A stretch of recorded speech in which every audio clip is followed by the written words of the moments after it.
कबीर जी कहते हैं, काम न क्रोध न लोभ न मोह कछु, एकल भला अनीह, साधक ऐसा चाहिए जैसा वन का सिंह।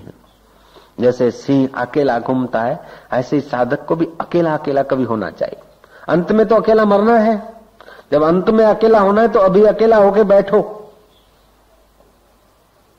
अकेलापन खटकता है, एकांत नहीं खटकता है। एक में ही तुम्हारे मन का अंत हो जाए वो एकांत है। लेकिन एकांत का मजा नहीं आए तब तक अकेलापन में भय लगेगा। रेडियो चालू करेगा, टीवी चालू करेगा, छापा पड़ेगा, नहीं तो क्या करेगा, जोरा बदलेगा, एक करेगा, वो करेगा, शू बोट करेगा, नहीं तो नाक में आंगली घुमाना चालू करे, कुरपो चालू। श्री राम। नहीं, अकेले बैठो, चुपचाप बैठो। घूमने जाओ तो अकेले जाओ और अपने को पूछो कौन घूम रहा है। केशवानंद स्वामी सुबह सुबह अपनी गुफा से निकलकर टहलने को निकल गए। किसी खेत में पहुंचे, कोई घसियारन थी, अपना खेत में काम कर रही थी। देखा कि दूर से कोई खेत में घुसा है। जोर से चिल्लाया, अरे कौन हो, कौन हो, कौन हो। केशवानंद ठहरा कि अरे ये पूछ रही कौन हूं, मैंने अपने को पूछा नहीं मैं कौन हूं। बोले माँ तेरा भला हो, गुफा में समाधि तो किया लेकिन तत्वों से अभी जाना नहीं। अभी जाता हूँ, जाके बैठता हूँ, कौन हूं मैं पूछ के आता हूँ। वैसे आनंद तो अपने ढंग से पूछा, लेकिन बुद्धि शुद्ध थी, पवित्र बुद्धि थी, तो उस घसियारण के उपदेश को भी गुरु के उपदेश का सदुपयोग करके वो अपने तत्व को पा लिया। तड़फ होना मुश्किल है, भगवान के लिए प्यास नहीं। एक और दूसरा बड़े में बड़ा विघ्न है कि हम भगवान को या सुख को कहीं और जगह समझते हैं। बंबई वाला कलकत्ता में ढूंढता है, कलकत्ता वाला काशी में ढूंढता है, काशी वाला दिल्ली में ढूंढता है, दिल्ली वाला कश्मीर में ढूंढता है, कश्मीर वाला अहमदाबाद खोजता है, अहमदाबाद वाला और कहीं खोजता है। हम समझते कि सुख कहीं और जगह बरस रहा है। अभी जो है इतने से कुछ नहीं। जिसके पास जो है उसमें वो तृप्त नहीं है, जो नहीं है उसकी खोज में है, और जो अभी नहीं है वो बाद में आएगा तो भी नहीं हो जाएगा, ये समझ लेना चाहिए। જે અત્યારે નથી અને પછી આવશે એ પછી પાછું કાયમી રહેશે નહીં। तो ये मन की अटकल समझो। मन जो मौजूद होता है उसकी फिक्र नहीं करता, और जो नहीं मौजूद होता है उसको एकत्रित करने में लगता है, और वो हो गया तो फिर दूसरा तीसरा, ऐसे करते करते अपना जीवन खत्म कर देता है। एक सज्जन की शादी हो रही थी, ब्राह्मण मंत्रोच्चार कर रहे थे, मंगलम भगवानम मंगलम गरुड़ध्वजम मंगलम पुंडरीकाक्षाय सर्व मंगलाय तनो हरि। हस्तमिलाप करा रहे थे। हस्तमिलाप के बाद देखा कि वरराजा का चेहरा उतर गया। ब्राह्मण कुशल था, मुख की आकृति माप लिया उसने, फेरे बेरे फेरे। बताओ जवान, तुम जब वरघोड़ा में आए थे, वरघोड़ा लेकर, उस समय तुम्हारे चेहरे पे जो उत्साह था, जो रौनक थी, जो खुशखबरियां थी, जो आनंद लहला रहा था, हस्तमिलाप करते ही तुम्हारा चेहरा मुरझा गया, उदास हो गए।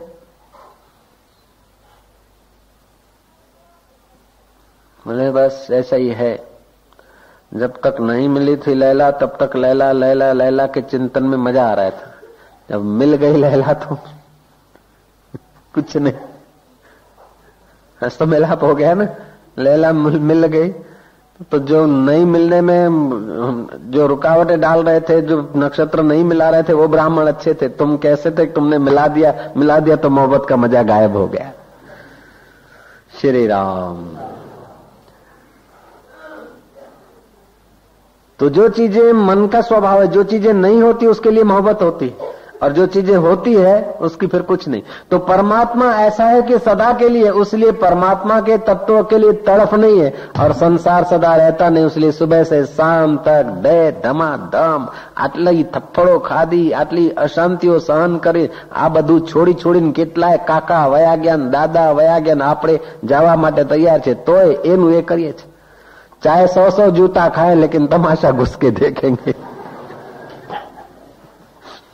100 लपड़ा के पड़े लेकिन ये दुनिया तू हमारी हो जा, हम है तुम्हारे तुम हो हमारे, परदेसी साथ निभाना, वायदा क्या है छोड़ न जाना। કેટલાય વાયદા કર્યા ને કેટલાય છોડીને મર્યા છે, કોઈ સાથે લઈ ગયું નથી કોઈને। ओम ओम ओम ओम। लेकिन जो चीजें लामौजूद है, जो अभी नहीं है, वो बाद में नहीं रहेगी, ऐसा आप समझ लें। और जो सदा मौजूद है उसको जानने के बाद आप सदा के लिए स्वतंत्र सुख के दरिया हो जाते हैं। आप तो धन्य धन्य हो जाते हैं, लेकिन आपकी जिस पर मीठी नजर पड़ती है वो निष्पाप हो जाएगा। आप जिस वस्तु को छुएंगे वो वस्तु प्रसाद बन जाएगी। आपके लिए सब जल गंगाजल हो जाएगा, और तुम्हारे लिए सब भूमि काशी हो जाएगी, और तुम्हारे लिए सब दिन पूनम के हो जाएंगे, तुम्हारी हर घड़ी दिवाली हो जाएगी, यदि तुमने भगवान के उस तत्व को जाना तो। आसान में आसान, सरल में सरल, और कठिन में कठिन भी है। सरल में सरल इसलिए है कि सदा मौजूद है, हर वक्त है, हर हाल में है, हर देश में है, हर घड़ी में है, हर श्वास में उसकी चेतना है, उसलिए सरल है। और कठिन इसलिए कि हम पीठ दिए बैठे, एना सिवा बीजू बधु जोईए। मकान खपे, दुकान खपे, घोट खपे, पुट खपन, पुटरो खपे, कांच की मस्जिद में नमाज खपे, स्टील के बर्तन खपे, वो खपे, लेकिन खपे खपे में जीवन खपा देंगे, जिससे खपे वो उसका कोई पता ही नहीं। श्री राम उसलिए कठिन है, पीठ दिए भागे जा रहे हैं, और सदियों से भागे जा रहे हैं, फिर भी वो इतना नजदीक है कि जब मुंह घुमा लो तो वहीं वहां खड़ा है। हम युगों से उसको पीठ दिए भागे हुए हैं, लेकिन जरा सा फिर उसके तरफ निहारो तो वहीं का वहीं मौजूद है, क्योंकि वो सर्वत्र है, कितना तुम भागोगे। इसलिए करोड़ों जन्म के संस्कार हो, करोड़ों जन्म के कर्म हो, करोड़ों जन्म के पाप हो, और आदमी भगवान को पीठ दिए भागे जा रहा है। कि जब भगवान की तरफ जरा सा मुंह करता है, कोटि अगनाश ही तब ही सन्मुख हो जीव मह जब ही, कोटि अगनाश ही तब ही। जब मुझे सन्मुख हो जाता तो करोड़ों उसके अगमाना पाप नाश हो जाते। क्यों? कि वो इतना साथ में है कि केवल उसके तरफ मुंह कर लिया तो तुम्हारा संसार का आकर्षण खत्म हो जाता है, तुम्हारा संसार का सुख, तुम्हारा संसार की मान्यता, कल्पना की जो भ्रांति है टूट जाती।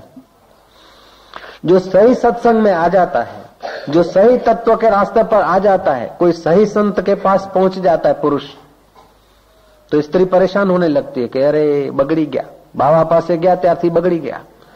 क्योंकि जो अष्टदा शरीर में जो मोह था, अष्टदा शरीर को जो नोच नोच के जो सुख ले रहे थे, अब वो प्रीति रही नहीं। अगर स्त्री आती है तो पुरुष बोलता है कि मारू बेरू बगड़ियो, और पुरुष आता है तो स्त्री बोलती है मेरा पति बिगड़ा। जब दोनों आने लगते हैं तो कुटुंबी समझते कि ये दोनों बिगड़ गए, क्योंकि पहले तो हमारी गिड़गिड़ाहट करते थे, खुशामद करते थे, हमारे अनुकूल चलते थे, अब इनको कोई परवाह ही नहीं। तुम जो जो सत्य सुख लेने लगते हो त्यों त्यों बाह्य की लापरवाही होने लगती है, और लापरवाही होने लगती तो जिनके साथ तुम्हारा संबंध है उनके अहंकार को चोट लगती है। अहंकार चाहता है कि हमारे कहने में चले, हमारे अधीन हो, हमारे तरफ देखे, हमारे तरफ गिड़गिड़ाहट करे। स्त्री यदि ईश्वर के तरफ चल पड़ी तो पुरुष को खलबलाहट हो जाएगा, पुरुष चल पड़ा तो स्त्री को खलबलाहट, और दोनों चल पड़े तो कुटुंब को खलबलाहट, और कुटुंब चल पड़ा तो उनकी जाति वाले नात वाले संबंधियों को खलबलाहट, और पूरी जाति चल पड़ी तो दूसरी जाति वाले बोले कि हाँ तो छह देवा बुगला खा तू चले। ओम ओम ओम। तो अष्टधा प्रकृति के तरफ भागने वाले अरबों अरबों लोग हैं, बहुमति उनकी है, और इनकी विचारों की तत्व के तरफ चलने वालों की बहुमति तो नहीं, श्रेष्ठ मति है। तो श्रेष्ठ मति यदि अपने को बहुमति से मापने जाते हैं तो भी उनका उत्साह भंग हो जाता है। આટલા બધા કરે છે એટલે કે ચલો હવે આપણે કરો દો, એવું થઈ જતું હોય છે. એટલે કે તત્વ બત્વે રહેવા દો કે બાપજીની વાત તો સાચી છે, પણ હવે આપણે તો લગ્નમાં આઈસ્ક્રીમ ખવડાવવી પડે ને, કરજો કરીને ખવડાવો ને ત્યારે બીજું શું સારું ના લાગે ને. નહીં તો કે ઇજ્જત રાખવી પડે ને સમાજમાં. કોની ઇજ્જત રાખો છો કે કોની? जिसकी इज्जत रखने की कोशिश करते हैं उसकी तो मौत में बड़ी बेइज्जती हो जाएगी और कर्जा सिर पे चढ़ जाएगा, उसकी चिंता में जीवन खराब. लाफो मारे गाल लाल चोड़ કરીને સમાજમાં ફરવું જોઈએ, કારણ કે આપણે તો ભાઈ બેઠા ને સમાજમાં. तो ये सब सहन कर लेते हैं क्योंकि अष्टधा प्रकृति का जो अहंकार है, हमारा अहंकार न मरे, पैसा मर जाए तो कोई हरकत नहीं. मित्र हमारा जो पुराना मित्र अहंकार है वो परमात्मा को पीठ दे तो हरकत नहीं, लेकिन ये अहंकार न मरे. आपघात कर लेते हैं, शरीर मर जाए तो वांधा नहीं, लेकिन ईगो न मरे, क्योंकि इस इज्जत से बेइज्जती होती है, इसे तो मर जाना अच्छा है. भगवान बोलते हैं ये मेरी अष्टधा प्रकृति है, इस अष्टधा प्रकृति से मैं भिन्न हूं. ऐसे मेरे भिन्न तत्व को कोई जान ले, वाह वाह. ओम ओम ओम ओम. संयोगजन्य जो भी सुख है वो आते तो चैतन्य की सत्ता से है, लेकिन हम संयोग से मान लेते हैं. तो संयोगजन्य सुख में हमारी रुचि हो जाती है. आंख का और रूप का संयोग, जीभ का और मिठाई का संयोग, शरीर का और शरीर का संयोग, कान का और गीत का संयोग, गंध का और नाक का संयोग, बुद्धि का और बुद्धि के अनुकूल विचारों का संयोग. तो संयोगजन्य सुख में हम इतने उलझ जाते हैं कि वास्तविक तत्व ज्ञान पाने की इच्छा ही नहीं रहती. इसलिए कठिन है, वरना परमात्मा जैसा सुलभ दुनिया में और कोई प्रोग्राम नहीं. और परमात्मा को परमात्मा तुम्हारे पास कुछ भी ना हो, दुनिया के सबसे निकम्मे में निकम्मे आदमी को ले आओ, जिसके पास पहनने को कपड़ा न हो, खाने को रोटी न हो, रहने को झोपड़ा न हो, सिर ढकने तक का एक चिथरा न हो, ऐसे आदमी के पास भी इतना मौजूद है कि वो इंद्र को आशीर्वाद कर सकता है. ऐसे आदमी के पास इतना मौजूद है कि सारे विश्व को चेतना दे रहा है, वो चैतन्य परमात्मा उसके पास मौजूद है. इसलिए दुनिया में दरिद्र खोजना मुश्किल है तत्व रूप से, और दुनिया में दुखी खोजना मुश्किल है. सच बात तो यह है कि परमात्मा इतना सुलभ है कि सब लोग परमात्मा पा लेते, कोई एक आधा अभागा रह जाता. बात तो यूं है, क्योंकि उसके पाने के बिना सब अभागे हैं. उस परमात्मा तत्व को पाने के बिना सब अभागे हैं. और संसार बड़ा कठिन है, तो कठिन चीज को कौन पाए? जो सुलभ है और सौभाग्यशाली है, तो उसको पा लेना चाहिए. तो सच बात तो ये कि करोड़ों मनुष्य तो परमात्मा को पा लेते और कोई विरला रह जाता. भगवान बोलते कोई विरला पाता और करोड़ों रह जाते. जय जय. हजारों में कोई यत्न करता है, और यत्न करने वालों में कोई विरला मुझे तत्व से जानता है. कृष्ण जान लिया, आशीर्वाद मांग लिए, नारद ने जान लिया मैंने काम को जीता है. भगवान ने कहा ठीक है. फिर नारद लौट के आया विश्व मोहिनी का रूप देखकर, शील निधि राजा की बच्ची को देखकर. उसका हाथ देखा क्या, तेरे को वरेगा तो वो त्रिलोकीपति हो जाएगा. इधर हाथ ला देखे कैसा, ज्योतिष मारने लगा वहां और गया भगवान के पास. भगवान का तत्व नहीं जाना तभी तो,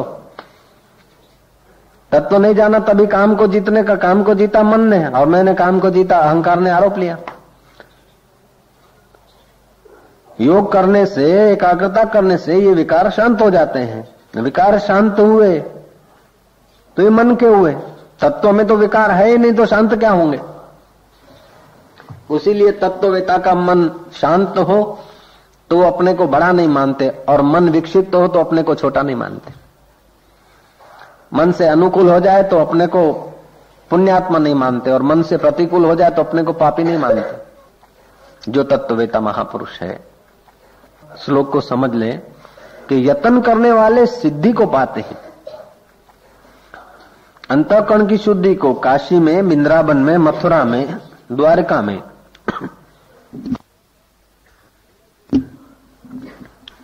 पंढरपुर में और तीर्थ स्थानों में या घरों में शुद्ध दिल वाले तो होंगे, लेकिन भगवान को तत्व से जानने वाले सब नहीं होते. क्यों नहीं होते कि लोग वहीं रुक जाते, वहीं संतुष्ट हो जाते। और शुद्धि जो है वो सब अष्टधा प्रकृति में है, शुद्धि अशुद्धि प्रकृति में है। शुद्ध अंतःकरण वाले को तत्व ज्ञान की जिज्ञासा हो सकती है, वो तत्व में प्रवीण हो सकता है, प्रवेश कर सकता है, लेकिन शुद्ध अंतःकरण वाले भी वहीं रुक जाते हैं। ऐसे व्यक्तियों के संग में आ जाते हैं कि जो अपने से छोटे वाह वाह करने लग जाते तो उनकी साधना वहां रुक जाती। तो संयोगजन्य सुख हमें रोक देता है, लोगों की वाहवाह हमें रोक देती है, अथवा आहार व्यवहार के लालच और हल्के आहार व्यवहार से हमारी बुद्धि पुण्य वाली नहीं होती। स्वल्प पुण्यवताम राजन विश्वासो नैव जायते, जिसके पुण्य कम है उसका तो विश्वास ही नहीं होता। अभागे आदमी को भगवान के वचनों में, संतों के वचन में, शास्त्र में रुचि नहीं होती, विश्वास नहीं होता। संत के करीब बैठकर ध्यान करने की इच्छा ही नहीं होगी, संत के करीब बैठकर भगवान के तत्व को जानने का मौका ही नहीं मिलेगा। स्वल्प पुण्यवताम राजन विश्वासो नैव जायते। तो जिनके थोड़े पुण्य हैं, तो थोड़े पुण्य किसके हैं? जो ईंट चूना के मकानों में, घर में, गहनों में, बाहर की वस्तुओं में उलझ गए और बाहर की वस्तुओं को ही सार समझते हैं। हीरा माणिक मोती अब क्या है कि जंतुओं की विष्ठा है देखा जाए तो। शरीर का सुख क्या है कि माता पिता का रजवीर्य, अत्यंत मलिन चीजें। अब इन मलिन चीजों में आसक्ति होती है तो बुद्धि फिर सुयोग्य नहीं बनती। बुद्धि शुद्ध हो, अशुद्ध बुद्धि में मैं कौन हूं ये प्रश्न उठे, और बुद्धिमान महापुरुष जो है, बुद्ध पुरुष, उनका संग हो, तभी तो आदमी तत्व को पाता है। तत्व को जाने बिना सारे विश्व का राज्य किसी के पास है, फिर भी वो कंगाल है, कुछ भी नहीं। और 2 टाइम खाने की रोटी नहीं, पैरने को एक चिथरा नहीं, रहने को झोपड़ा नहीं। अगर तत्व को जानता है तो वो विश्व आत्मा है। उसको भगवान राम और लक्ष्मण ऐसे लोगों की पैर चंपी करते। विश्वस्य मित्र इति विश्वामित्र। एक छोटी सी कहानी है। राजा किसी जंगल में घूमने गया, संध्या के समय लौट रहा था तो देखा कि एक पर्ण कुटीर, ऐसी पर्ण कुटीर के इसमें फानस जलाने की जरूरत नहीं पड़ती, चंद्रमा की चांदनी हूं पर्ण कुटीर में अपना चमक डाल रही। वो ढकने की भी क्षमता नहीं, पर्ण कुटीर में रह रहा है। कौन रह रहा है इतना दरिद्र? राजा ने घोड़ा खड़ा किया, देखा, आवाज लगाया, कौन है? अंदर से एक आया, चिथरा पहरा हुआ बूढ़ा सा। राजा को दया आई, बोला, है बूढ़ा फकीर, तुम मेरे को माफ करना, मेरे राज्य के जंगल में रहता है, ब्राह्मण, गौ ब्राह्मण पतिपाल राजा होते हैं, प्रजा के रक्षक होते हैं, मैं तेरी रक्षा न कर सका, तेरे खाने पीने की व्यवस्था न कर सका, ये ले कंगन मैं तेरे को देता हूं, बाकी कुछ चाहिए तो आ जाना राज्य में। तब उस बूढ़े फकीर ने कहा कि जा किसी कंगाल को दे देना। बोलता है, महाराज मैं देर से तुम्हारी खबर ली, उसीलिए तुम नाराज हो रहे हो। अच्छा, ये अंगूठी भी देता हूं, एक कंगन भी देता हूं, पैसे नगद पैसे चाहिए तो वहां आके ले जाना। बोले नगद पैसे और ये कंगन और अंगूठी और किसी कंगाल को दे देना। राजा बोलता, तुमसे बढ़कर और कोई कंगाल कौन मिलेगा? खाने को तुम्हारे पास मुट्ठी भर आटा नहीं, रहने को एक ठीक से झोपड़ा नहीं, टूटा फूटा झोपड़ा भी ठीक से नहीं, पहनने को वस्त्र नहीं, ओढ़ने को चादर नहीं, बिछाने को बिस्तरा नहीं, तुमसे बढ़कर मैं कंगाल कहां खोजने जाऊं? तब उस फकीर ने गहरी आवाज से कहा कि राजा, तू मेरे को कंगाल समझता है? मैं तो सोना बनाना जानता हूं, सोना। सारे विश्व के जो सम्राट है ना, वो मेरे आगे कुछ नहीं है, बड़े भिखारी हैं। हीरे जवाहरात क्या है, मैं तो ब्रह्म बना देता हूं, जीव में से ब्रह्म, मैं सोना बनाना जानता हूं। लटकता आए गर्भ में और भगवान के छाती पर खेले, ऐसा बनाना जानता हूं। What are you thinking about me? तो मेरे लिए क्या सोचता है? राजा तो वो सूक्ष्म भाषा न समझ सका। लटकता हुआ आवे माता के गर्भ में, भगवान की छाती पर खेलने वाला बनाना जानता हूं। लेकिन राजा ये माप गया कि सोना बनाना जानते होंगे, तभी तो इतना नहीं लेते हो, भाषा में जरा ताकत है। राजा गया, बोले हो न हो, लौट के आया। बोले महाराज अच्छा सोना बनाना जानते तुम मेरे पर कृपा करिए दास पर। संत ने देखा कि ये दास अब काम में आ जाएगा, अब काम में आ जाएगा ईश्वर के तरफ चलने के लिए। बोले सुबह 4 बजे नहा धो के स्वच्छ वस्त्र पहन के आ, तो तुझे सिखाऊंगा सोना बनाना। तो राजा गया, रात्रि को नींद कहाँ आती। अब तत्व के लिए तड़फ नहीं है, सुवर्ण के लिए तड़फ है। जय जय। कब सुबह हो फकीर के दर्शन हो, सोना बनाना सीख लूंगा, फिर क्या करूंगा कि राज्य भर के लोहे को सोना बना दूंगा, पड़ोसी के राज्यों को खरीद कर लूंगा, चक्रवर्ती सम्राट बनूंगा। जब तक सूरज चांद रहेंगे तब तक हमारे नाम रहेंगे, हमारे कुल की शान रहेगी, आबादी रहेगी, इज्जत रहेगी। लेकिन अष्टधा प्रकृति की न जाने क्या क्या सोच रहा है, क्या क्या कल्पनाएं कर रहा है, क्या क्या संकल्प कर रहा है, करवटें ले रहा है। रात लंबी हो गई, इंतजारी होती न तो रात लंबी हो जाती, और जहां मन को हर्ष आता है वहां रात टूंकी हो जाती। अभी यहां 2.25 घंटे हुए, लेकिन अभी लंबे नहीं हो रहे। 2.25 कलाक को इंटरवल नहीं पड़ा। क्यों? जहां मन को सुख मिलता है वहां समय फास्ट सा लगता है, और जहां मन को प्रतिकूल लगता है वहां समय स्लो चलने लगता है, मानो घड़ी मर रही है। अब घड़ी चल ही नहीं रही। करवटे लेता लेता स्वप्ने देखता देखता क्या मैं गया हूं सोना बनाने को, बाबा जी ने सिर पे हाथ रखा दिया है, कोई पारसमणि दिखा दिया है, सोना का ढंगले बनाए, ये और बना, इतना हुआ, फिर मैं इतना राज्य लूंगा, फिर मैं यह करूंगा, फिर ये करूंगा, फिर ऐसा करूंगा, क्या क्या कल्पनाएं करता करता खैर रात बिताई उसने। सुबह को स्नान करके और 3:45 बजे बाबा जी के चरणों में पहुंच गया। बाबा जी बैठे थे ध्यान में, ध्यान की पवित्र शांत वातावरण की लहरें उसको लग रही थी। राजा इंतजार करते करते 1-1.5 घंटा बैठा। सुबह फुट निकलने को थी। उस फकीर ने भी बाहर की आंख खोली, राजा के तरफ मीठी नजर से निहारा। बोले अच्छा कल वाला ही है? बोले हाँ महाराज, पाए लागू। क्यों आया बेटा? ले महाराज सोना बनाने को आपने कहा था न सीखने को, सोना बनाना सीखने को आया हूं। बोले अब ऐसा कर, दोनों कान पकड़, दाएं हाथ से बायां कान पकड़ और बाएं हाथ से दायां कान पकड़, और उठ बैठ कर, जितने साल तेरी उम्र है उतने उठ बैठ कर कि मैं मंगता और तू दाता, मैं भिखारी और तुम शहंशाह। सोना बनाना सीखना है तो पहले ये नियम है। राजा ने सोचा मेरी 45 साल की उम्र है, 45 उठ बैठ कान पकड़ के किया और सोना बनाना सीख गया तो सौदा तो सस्ता ही है। कान पकड़ के उठ बैठ की, मैं मंगता तुम दाता, मैं भिखारी तुम सम्राट। कल तो उल्टा सूत्र था कि तेरे जैसा दरिद्र मिलना मुश्किल है, और अब कह रहा कि महाराज तुम स्वामी, तुम सम्राट और मैं दरिद्र। ये किस लिए कर रहा है? तत्व के लिए नहीं कर रहा है, सोना के लिए कर रहा है। उठ बैठ कर रहा है, जरूर कर रहा है, श्रद्धा दिखा रहा है, विश्वास तो है, लेकिन तत्व के लिए नहीं है, पारसमणि के लिए है। और जो साथ में परमात्मा है उसके लिए नहीं।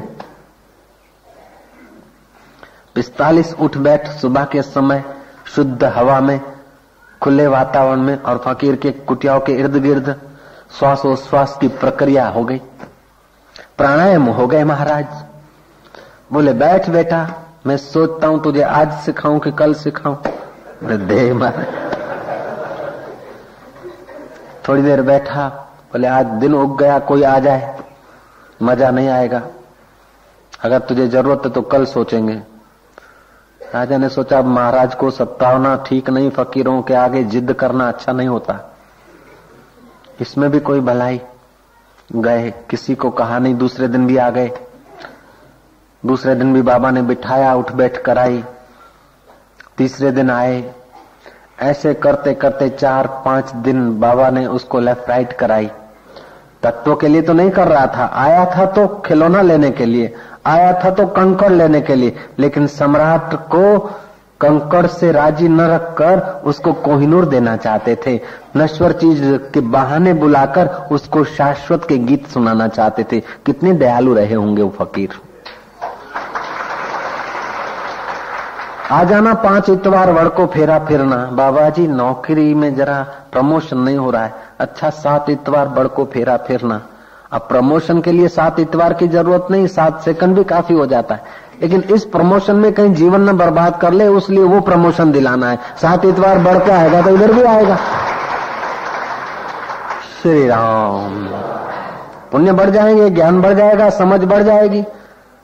ऐसे ऐसे ढंग से तुम लोगों को इकट्ठा किया, बाकी तुम तत्व ज्ञान पाने के लिए आए, मैं जानता हूं।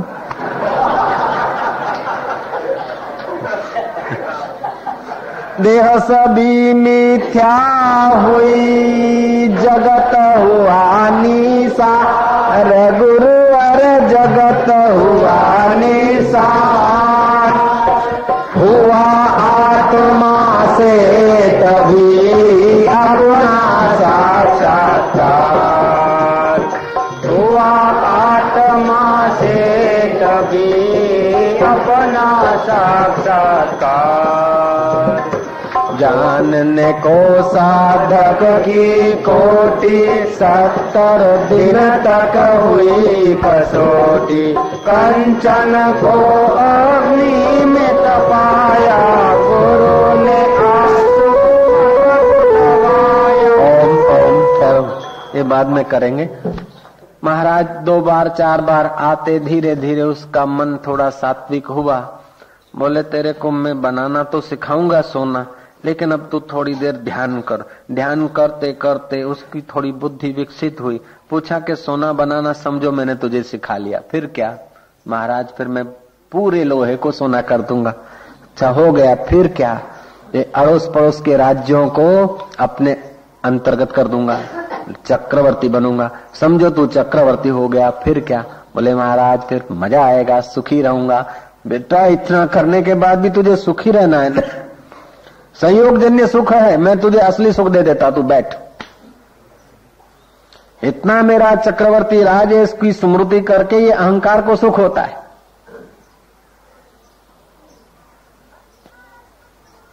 और अहंकार कभी तृप्त नहीं होगा। चक्रवर्ती नहीं है तभी तक चक्रवर्ती होने की इच्छा, और चक्रवर्ती हो गए तो दांत जहां नहीं है वहां जीभ जाएगी। आ गया तो फिर क्या? मजा गया। लैला मिल गई तो फिर क्या? वरराजा का मुंह उतर गया। बोले क्यों? बोले नहीं मिली थी तब तक लैला के लिए तड़प थी, जो तड़प का सुख था महाराज बढ़िया था। मैं तो सोचता हूं कि जिनको लैला नहीं मिली है वो सब भागशाली है, मैं भागा, अब मजा चला गया, मेरा मुंह उसलिए उतर गया। और जिनको लैला मिलती है ना उनके मुंह उतर जाते हैं। हाँ फिर और औरों की लैला की तरफ भले ताकते रहे ऐसे ऐसे करके, लेकिन अपनी लैला उनकी नजर में कुछ नहीं।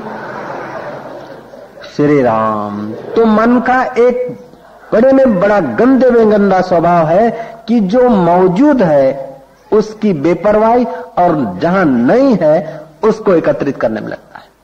तो परमात्मा सदा मौजूद है, उसलिए उस तत्व के तरफ मन की अभिरुचि नहीं होती। इसलिए भगवान को कहना पड़ा मनुष्याणाम सहस्त्रेषु कश्चित एतति सिद्ध है। बाबा जी ने कृपा करके उसको आत्मरस तत्व का ज्ञान दिया। फिर पूछा बोल बेटा सोना बनाना चाहता है कि जवाहरात? बोले महाराज अब तो ये राज भी बोझा लगता है, तुच्छ लगता है। अब तो वजीरों से बातचीत करता हूं तो भी समय खराब होता है ऐसा लगता है। चक्रवर्ती कई मर गए मिट गए, और मैं भी मरने मिटने की चीजें मांग रहा था। महाराज तुमने जो कुछ किया बढ़िया किया।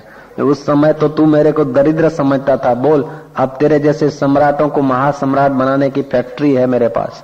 बोले बाबा है बापा वही करो लियो।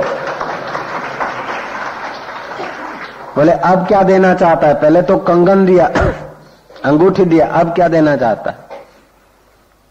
बोले महाराज अब मेरे जो 3 पुत्र हैं वे, मेरा परिवार, मेरा राज्य और मैं। महाराज एक बात बोलता हूं कि आप अस्वीकार मत करना, मेरी मजाक मत उड़ाना और क्रोध मत करना। क्योंकि तुमने जो दिया है वो शाश्वत है, वो तत्व है, और मैं जो दे रहा हूं वो नश्वर है और अतत्व है, अष्टधा प्रकृति है महाराज, इसका मेल नहीं। फिर भी दिए बिना नहीं रहता चित्त, कुछ न कुछ कृतज्ञता व्यक्त करनी चाहिए। आंखों में आंसू लाकर, हृदय में भाव लाकर कंठ भर गया है। और राजा दंडवत करता हुआ चरणों पे गिर पड़ा कि महाराज ये राज्य, पुत्र, एहलोक के शुभ कर्म, परलोक के स्वर्ग के पुण्य कर्म सब आपके चरणों में अर्पित है। फिर भी इस तत्व का बदला मैं नहीं चुका सकता, मैं तुम्हारा ऋणी हूं नाथ। ऐसा तत्व है। ऐसे का ऐसा वशिष्ठ जी के चरणों में दशरथ राजा ने किया था। जनक राजा ने अष्टावक्र और याज्ञवल्क्य मुनि के चरणों में ऐसा अर्पण किया था। हम वो चीज देना चाहते और तुम बोलते कि साईं आजकल मिलते नहीं, बातचीत नहीं करते। हम जिन जिन से बात की उन्होंने खिलौने मांगे, हम खिलौनों से तुमको बहलाना नहीं चाहते।